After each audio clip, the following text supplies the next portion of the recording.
किसी ने क्या खूब कहा है कि अगर ढूंढोगे तो ही मिलेंगी मंजिलें, अगर ढूंढोगे तो ही मिलेंगी मंजिलें, मंजिलों की फितरत है कि खुद चल के नहीं आती।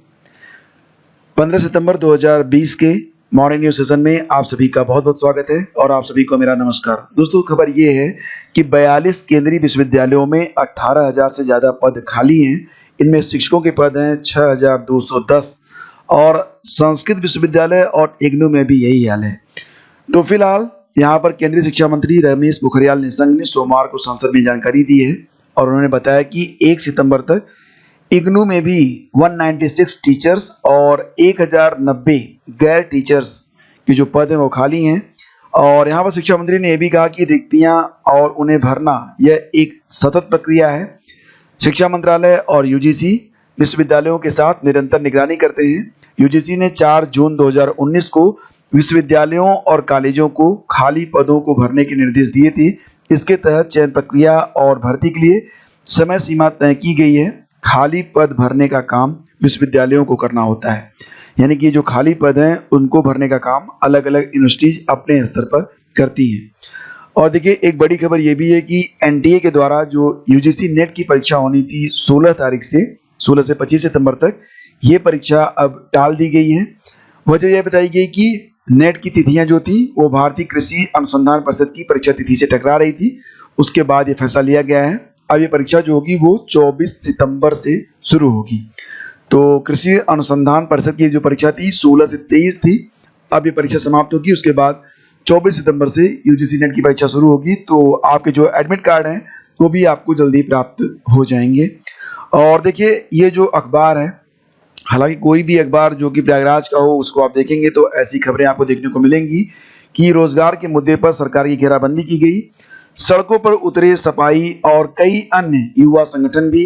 और यहाँ पर आप देख रहे हैं कि पुलिस से तीखी झड़प, 94 सफाई गिरफ्तार, कलेक्ट्रेट गेट पर तनातनी, पुलिस ने बल प्रयोग किया, डीएम कैंप कार्यालय तक पहुंचे। ज्ञापन में क्या दिया गया? ज्ञापन में दिया गया बेहाल किसान, महंगी शिक्षा, बेरोजगारी, आरक्षण पर वार, निजीकरण में भ्रष्टाचार और नष्ट रोजगार, यूपी में बीएड प्रवेश परीक्षा में एससी/एसटी छात्रों के मुफ्त प्रवेश पर रोक। ये ज्ञापन के बिंदु रहे। और खबर यह है कि बेरोजगारी, महंगी शिक्षा समेत तमाम मुद्दों पर सपा के मुख्य कार्यकर्ता सोमवार को सड़क पर उतर आए। कलेक्ट्रेट और कचहरी स्थित आनंद हॉस्पिटल के सामने प्रदर्शन और नारेबाजी की। भारी फोर्स की मौजूदगी के बावजूद कार्यकर्ता कलेक्ट्रेट का मुख्य गेट जबरदस्ती खुलवाने में सफल रहे और डीएम के कैंप कार्यालय तक पहुंच गए। और इसके बाद पुलिस ने हल्का बल प्रयोग किया, तीखी झड़प हुई, कार्यकर्ताओं को गिरफ्तार कर पुलिस लाइन ले जाया गया। बाद में उन्हें एक शपथ पत्र भरवाकर शाम को छोड़ दिया गया। तो ये खबरें आप पढ़ सकते हैं, आज के अखबारों में भी हैं। और संविदा भर्ती का विरोध, युवाओं ने किया प्रदर्शन, पुलिस ने छात्रों को सीएम का पुतला फूंकने से रोका। तो जैसा कि आप सभी लोग जानते हैं, संविदा भर्ती जिसमें 5 साल की संविदा की बात कही गई है, उसको लेकर लगभग हर वर्ग इस समय विरोध कर रहा है कि 5 साल की संविदा नहीं होनी चाहिए थी। तो देखिए, ये जो खबर है वो आपके सामने आपकी स्क्रीन पर है कि समूह ख और ग की सरकारी नौकरी में पहले 5 साल संविदा पर नियुक्ति दिए जाने के प्रदेश सरकार के प्रस्ताव के विरोध में युवा बेरोजगार सोमवार को सड़क पर उतर आए। इलाहाबाद विश्वविद्यालय छात्र संघ भवन के बाहर चल रहे विरोध प्रदर्शन के दौरान वहां एनएसयूआई कार्यकर्ताओं और पुलिस के बीच तीखी झड़प भी हुई। बालसन चौराहे पर विरोध प्रदर्शन के दौरान युवा मंच के 10 कार्यकर्ताओं को पुलिस ने हिरासत में ले लिया। हालांकि देर शाम सभी को निजी मुचलके पर रिहा भी कर दिया गया। तो ये खबरें भी आप पढ़ सकते हैं, साथ ही साथ ये तस्वीर भी आप देख सकते हैं। डीएलएड प्रशिक्षुओं की भी गिरफ्तारी हुई है। संविदा भर्ती के प्रस्ताव के विरोध में सोमवार को जिलाधिकारी कार्यालय में ज्ञापन देने पहुंचे डीएलएड संयुक्त प्रशिक्षु मोर्चा के प्रदेश अध्यक्ष रजत सिंह वगैरह को भी पुलिस ने हिरासत में लिया और उन्हें पुलिस लाइन भेज दिया गया था। बाद में उन्हें छोड़ भी दिया गया। तो ये खबरें हैं और इसी के साथ अब आगे बढ़ते हैं और एलटी ग्रेड शिक्षक भर्ती के बारे में बात करते हैं। तो अभ्यर्थियों को मिल गई है चार्जशीट की प्रमाणित प्रति। अब आयोग के अध्यक्ष से मिलने को उन्होंने समय मांगा है। जैसा कि आप सभी लोग जानते हैं कि अभ्यर्थी जो है वो इसी बात का इंतजार कर रहे थे, क्योंकि आयोग की ओर से उन्हें आश्वासन मिला था कि चार्जशीट दाखिल होने के बाद हिंदी और सामाजिक विज्ञान के जो परिणाम थे वो जारी किए जाएंगे। तो अब अभ्यर्थी हिंदी और सामाजिक विज्ञान विषय के लंबित परिणाम पर तत्काल निर्णय लेने की बात कर रहे हैं। इसके लिए अध्यक्ष से मिलने के लिए आयोग में ज्ञापन देकर उन्होंने समय मांगा है। और कुल जैसा कि आपको पता है कि 10,768 पदों पर एलटी गेट की भर्ती चल रही है। 13 विषयों की जो अंतिम परिणाम हैं वो जारी हो चुके हैं। नियुक्ति की प्रक्रिया भी अंतिम चरणों में है। जल्दी जो अभ्यर्थी पास आउट हैं उनको नियुक्ति भी दी जाएगी। और यहाँ पर जो 2 विषय हैं, हिंदी और सामाजिक विज्ञान, दोनों विषयों में कुल 3287 पद है। हिंदी में 1433 और सामाजिक विज्ञान में 1854। तो इन पर जो परीक्षा थी 29 जनवरी 2018 को हुई थी। और फिलहाल जो अभ्यर्थी हैं वो लगातार प्रयास कर रहे हैं कि इन 2 विषयों के परिणाम जारी हों। और लॉकडाउन एक तो था, ऊपर से चार्जशीट दाखिल नहीं थी, कई वजहें थी जिसकी वजह से अभी ये जो परिणाम थे जारी नहीं हो पाए हैं। अब चार्जशीट जो है दाखिल हो गई है, जैसा कि आप देख रहे हैं चार्जशीट 24 अगस्त को दाखिल की जा चुकी है। इसकी प्रमाणित प्रति अभ्यर्थियों के पास है। तो सोमवार को एलटी समर्थक मोर्चा के संयोजक विकी खान, प्रतिनिधि अनिल उपाध्याय, शेर सिंह, पंकज कुमार आदि ने आयोग में ज्ञापन देकर अध्यक्ष से 16 सितंबर बुधवार को मिलने का समय मांगा है। और फिलहाल अभ्यर्थी यही बात करेंगे कि इन दोनों विषयों के परिणाम यथाशीघ्र जारी किए जाएं। और देखिए यहाँ पर एक खबर ये निकल के आ रही है कि उत्तर प्रदेश लोक सेवा आयोग यानी कि यूपीपीएससी की जो एपीएस परीक्षा हुई थी 2010 में, उसमें धांधली की शिकायत के बाद शासन ने गलत हलफनामा देने का सचिवालय स्तर के कुछ अफसरों को आरोप पत्र जारी करते हुए उसमें जवाब मांगा है। मामले में सीबीआई जांच भी चल रही है और सीबीआई भी इस परीक्षा में गड़बड़ी के सुराग प्राप्त कर चुकी है। सीबीआई मामले में एफआईआर दर्ज कराने की तैयारी में है।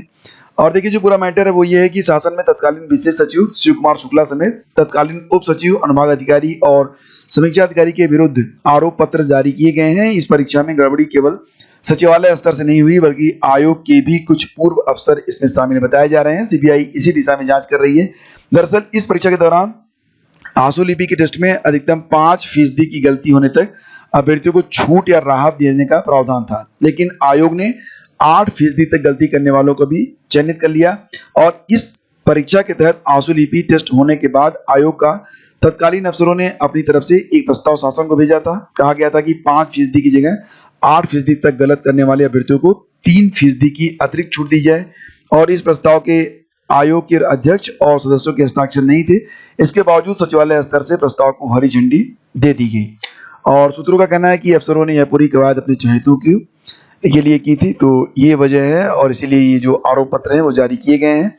सीबीआई को भी मिले हैं एपीएस परीक्षा में गड़बड़ी की सुराग। ये खबर आज के अखबारों में है। और चलिए आगे बढ़ते हैं और चलते हैं अगली खबर पे। तो देखिए सहायक वन संरक्षक क्षेत्रीय वन अधिकारी बैकलॉग परीक्षा 2017 के साक्षात्कार में सम्मिलित हो चुके अभ्यर्थियों को सूचित किया गया है उत्तर प्रदेश लोक सेवा आयोग के द्वारा कि ऐसे अभ्यर्थीगण जो किसी अन्य पद पर चयनित हो जाने के कारण किसी अन्य कारण से अब अपना अभ्यर्थन वापस लेना चाहते हैं वो upsc.up.nic.in पर जाकर अपना अभ्यर्थन वापस ले सकते हैं। लास्ट डेट 19 सितंबर तक लगाई गई है। और इसी के साथ ऑनलाइन परीक्षा के बारे में बात कर लेते हैं। तो जैसा कि आप लोग जानते हैं इलाहाबाद विश्वविद्यालय के इतिहास में पहली बार सोमवार को ऑनलाइन परीक्षा आयोजित की गई। पहले दिन जो व्यवस्था थी वो काफी चरमराई रही। परीक्षा में 782 अभ्यर्थियों को शामिल होना था। 2500 कापियां ऑनलाइन अपलोड कर दी गई। कंप्यूटर स्क्रीन पर आंकड़े सामने आने के बाद जो अफसर थे वो भी चकरा गए। उन्हें पता लगाना मुश्किल हो गया कि परीक्षा में शामिल होने वाले परीक्षार्थियों की वास्तविक संख्या क्या है। यह हालत तब है जब बहुत से परीक्षार्थी तकनीकी दिक्कतों के कारण अपनी कापियां ऑनलाइन अपलोड नहीं कर सके। तो देखो जो पूरा मैटर था वो क्या था। पूरा मैटर ये था कि यहाँ पर आप देख रहे हैं कि सुबह 10 बजे से दोपहर 2 बजे की पाली में एजुकेशन, मैथ्स, बॉटनी की परीक्षा थी और दोपहर 1 से शाम 5 बजे की पाली में होम साइंस की परीक्षा थी। पहले 2 घंटों में परीक्षार्थियों को किन्हीं 4 सवालों के बजाय अपनी उत्तर पुस्तिका में लिखने थे और बाकी 2 घंटों में उत्तर पुस्तिका की पीडीएफ फाइल अपलोड करनी थी। कुल 782 अभ्यर्थियों को शामिल होना था। सुबह परीक्षा शुरू हुई तो सर्वर धीमा हो गया। जब अफसरों ने इसकी जांच की तो पता चला कि 5523 छात्र वेबसाइट पर एक साथ सर्च कर रहे हैं। इसी वजह से सर्वर धीमा है। फिलहाल आधे घंटे के बाद स्थिति सामान्य हुई। परीक्षार्थियों ने वेबसाइट पर ऑनलाइन पेपर खोला, A4 साइज के पेपर पर उत्तर लिखा। पेपर पूरा होने के बाद परीक्षार्थियों को उसकी पीडीएफ ऑनलाइन अपलोड करनी थी। हुआ ये कि बहुत सारे अभ्यर्थियों ने 5-5 बार पीडीएफ को अपलोड कर दिया। इसकी वजह से ये स्थिति बन गई। फिलहाल अन्य जिलों और प्रदेशों में रहने वाले तमाम अभ्यर्थियों के पास तो ये सुविधा भी नहीं थी, तो परीक्षा नियंत्रक के पास उनके फोन आने लगे। परीक्षा नियंत्रक ने कहा कि कापियां ईमेल या स्पीड पोस्ट के माध्यम से भेज दें। और इसी के साथ इलाहाबाद विश्वविद्यालय में क्रेट के लिए जो आवेदन की तिथि है वो 30 सितंबर तक बढ़ा दी गई है, क्योंकि यहाँ पर बहुत सारे अभ्यर्थियों की मांग थी। और अब 15 से 30 सितंबर तक क्रेट के लिए आवेदन करने का एक अन्य अवसर उन्हें प्रदान किया गया है। हालांकि इसके बाद आवेदन की डेट नहीं बढ़ाई जाएगी। और बीएड की जो प्रवेश परीक्षा हुई थी उसमें 17 तक दर्ज कराएं शिकायत, यानी कि लखनऊ विश्वविद्यालय की ओर से आयोजित कराई गई उत्तर प्रदेश संयुक्त प्रवेश परीक्षा बीएड 2020-22 के अभ्यर्थी परीक्षा परिणाम और नंबर आदि के संबंध में कोई शिकायत है तो 17 सितंबर तक दर्ज करा सकते हैं। विश्वविद्यालय प्रवक्ता डॉक्टर दुर्गेश श्रीवास्तव ने बताया कि विद्यार्थी जेईई बीएड की आधिकारिक ईमेल पर अपनी शिकायत दर्ज करा सकते हैं। निर्धारित तिथि के बाद की गई शिकायत को संज्ञान में नहीं लिया जाएगा। और देखिए, जो स्केलिंग का मैटर है वो काफी जोर पकड़ रहा है यूपीपीएससी में, और अब अभ्यर्थी मांग कर रहे हैं कि पूर्व की भांति इस बार भी मार्कशीट पर स्केल्ड और नॉन स्केल्ड अंकों के बारे में जानकारी जरूर दें, ताकि स्केलिंग को लेकर जो स्थिति है कि स्केलिंग नहीं हुई है इस बार, वो साफ हो सके। देखो, स्केल्ड और नॉन स्केल्ड क्या होता है ये आप यहाँ पर जान सकते हो, मैं थोड़ी जानकारी आपको अतिरिक्त भी दूंगा।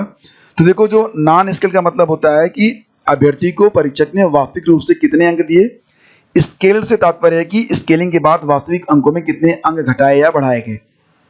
थोड़ा मैं आपको बता देता हूँ एक्सप्लेन करके, कि मान लेते हैं कि दो परीक्षार्थी हैं। एक परीक्षार्थी जो है वो गणित विषय को लेकर मुख्य परीक्षा में शामिल हुआ, दूसरा जो है वो सामाजिक विज्ञान लेकर चलो समाजशास्त्र बताता हूँ, तो समाजशास्त्र लेकर परीक्षा में शामिल हुआ। जैसा कि आप लोग जानते हैं कि मैथ में क्या होगा, अगर उत्तर मैच कर गया, तरीका सही है, तो आपको फुल मार्क मिलते हैं। वहीं पर सामाजिक जो समाजशास्त्र है या फिर जो आर्ट साइड के सब्जेक्ट होते हैं उसमें आप कितना भी अच्छा लिख दें, फुल मार्क नहीं मिलते हैं। तो यहाँ पर क्या होता है कि जो ऐसे विषय हैं जिनमें फुल मार्क मिलने की संभावना नहीं होती है, उनकी स्केलिंग की जाती है। कुछ विषयों में जिनमें अंक बहुत कम मिलते हैं उनमें अंकों को बढ़ाया जाता है, उसको स्केलिंग कहते हैं। और विज्ञान के विषयों में जिनमें फुल मार्क मिलते हैं उनके अंक को हटाया जाता है, ताकि जो प्रतिभा है उसका समान सम्मान हो सके, चाहे आप आर्ट साइड के हों, चाहे आप साइंस साइड के हों, चाहे आप कला विषयों के साथ मुख्य परीक्षा में शामिल हो रहे हों, चाहे आप विज्ञान विषयों के साथ परीक्षा में शामिल हो रहे हों, ताकि आपका जो लेवल है वो एक करके न्याय करके आपको जो रिजल्ट है वो दिया जाए और आप जो है पदासीन हो सकें, अपनी नौकरी को प्राप्त कर सकें। इसको कहते हैं स्केलिंग। उम्मीद करता हूँ कि आप समझ गए होंगे। तो ये जो स्केलिंग है, ये कहा जा रहा है कि इस बार स्केलिंग नहीं हुई है, इसी वजह से हिंदी माध्यम के जो छात्र हैं वो भी बहुत ज़्यादा सफल नहीं हुए। दूसरी बात ये कि जो मानविकी विषय के अभ्यर्थी हैं उनको भी तगड़ा झटका लगा है। जो साइंस के या फिर जो टेक्निकल ट्रेड के स्टूडेंट हैं उनको फायदा हुआ है। तो इसके लिए अभ्यर्थी मांग कर रहे हैं कि मार्कशीट को जारी किया जाए पुराने पैटर्न पर, ताकि ये पता चल सके कि स्केलिंग किस प्रकार से और कैसे की गई है। तो ये चीजें होती हैं स्केलिंग के बारे में। और नई शिक्षा नीति में 4 वर्ष जो बीएड है, हालांकि उसको लागू करने के लिए 2030 तक का समय दिया गया है, लेकिन उत्तर प्रदेश में जो स्टीयरिंग कमेटी बनाई गई है उसको लगातार सुझाव मिल रहे हैं कि अगले वर्ष से ही 4 वर्षीय जो बीएड होगा वो लागू हो सकता है। जैसा कि आप जानते हैं, अगर कोई अभ्यर्थी पीजी है तो वो 2 साल का बीएड करेगा, अगर वो यूजी यानी कि स्नातक ही है तो उसे 4 साल का बीएड करना होगा। और इसी के साथ देखिए, जो नई शिक्षा नीति में यह प्रावधान है कि वर्ष 2030 के बाद केवल 4 वर्षीय बीएड करने वाले ही शिक्षक भर्ती के लिए पात्र होंगे। इस तरह वर्ष 2026 तक दाखिला लेकर स्नातक के साथ बीएड की डिग्री हासिल करने वाले पात्रता की श्रेणी में आ जाएंगे। तो ये पाठ्यक्रम इंटरमीडिएट के बाद ही शुरू होगा और ये इंटीग्रेटेड बीएड कहा जाएगा। फिलहाल अभी अन्य अलग अलग प्रदेशों में ये जो चीज़ें होंगी वो अलग अलग लागू होंगी। नई शिक्षा नीति के बारे में आप जानते हैं कि पश्चिम बंगाल में इसे लागू न किए जाने के बारे में वहाँ के मुख्यमंत्री ममता बनर्जी ने बात कही है। तो अभी अलग अलग राज्य हैं वो अपने यहाँ कब लागू करते हैं, उनको पर्याप्त समय है। और जैसा कि आप जानते हैं कि बीएड कोर्स के साथ स्कॉलरशिप और नौकरी की भी गारंटी रहेगी। तो स्टीयरिंग कमेटी के सदस्य ने बताया कि 4 वर्षीय जो पाठ्यक्रम होगा उसको संचालित करने की तैयारी पहले से चल रही थी। आप लोग जानते होंगे, शिक्षा की गुणवत्ता में सुधार के लिए यह पाठ्यक्रम ज्यादा उपयोगी होगा और इससे शिक्षण कार्य में ज्यादा प्रतिबद्ध लोग सामने आएंगे। तो ये चीजें हैं। और एसोसिएशन के अध्यक्ष विनय त्रिवेदी ने बताया कि इस संबंध में सरकार को सुझाव दिया गया है। और इसी के साथ आपको बता दें कि 69,000 सहायक अध्यापक शिक्षक भर्ती में फर्जीवाड़ा का आरोप लगाते हुए राहुल सिंह नामक अभ्यर्थी ने सोराव थाने में 5 जून को जो मुकदमा दर्ज कराया था। तो इस प्रकरण में केएल पटेल समेत 11 लोगों को एसटीएफ ने गिरफ्तार कर जेल भेज दिया था। बाद में प्रकरण की जांच जो थी वो एसटीएफ को भेजी गई थी और एसटीएफ ने फर्जीवाड़े में शामिल एक अभ्यर्थी को भी गिरफ्तार करके जेल भेजा था और उसने सेटिंग से 120 से ज्यादा नंबर हासिल किए थे। अब इस मुकदमे में 6 अन्य लोगों की गिरफ्तारी बाकी है। बाकी के खिलाफ पुलिस ने वारंट जारी किया है। फरार आरोपियों में भदोही का जो एक भट्टा संचालक है मायापति मिश्रा, वो भी शामिल था, जिसकी तलाश में एसटीएफ ने भदोही से लेकर लखनऊ तक छापेमारी की थी। अब उसने क्या किया कि 4 सप्ताह के लिए अग्रिम जमानत ले ली उसने और एसटीएफ उसकी गिरफ्तारी करती इसके पूर्व भी उसने कोर्ट में सरेंडर कर दिया और अग्रिम जमानत का आदेश दिखाते हुए कोर्ट से उसको राहत मिल गई। देखो, अब एसटीएफ उसे पकड़कर पूछताछ करेगी लेकिन गिरफ्तार नहीं होकर पाएगी। तो ये चीजें हैं फ्रेंड्स, और ये थी आज की सारी updates. Thank you so much for listening the video. और अगर वीडियो आपको पसंद आता है तो लाइक और शेयर भी कर दीजिएगा। बहुत बहुत धन्यवाद। Have a great day. जय हिंद। मिलेंगे आपसे अगले वीडियो में, तब तक के लिए आज्ञा दीजिए।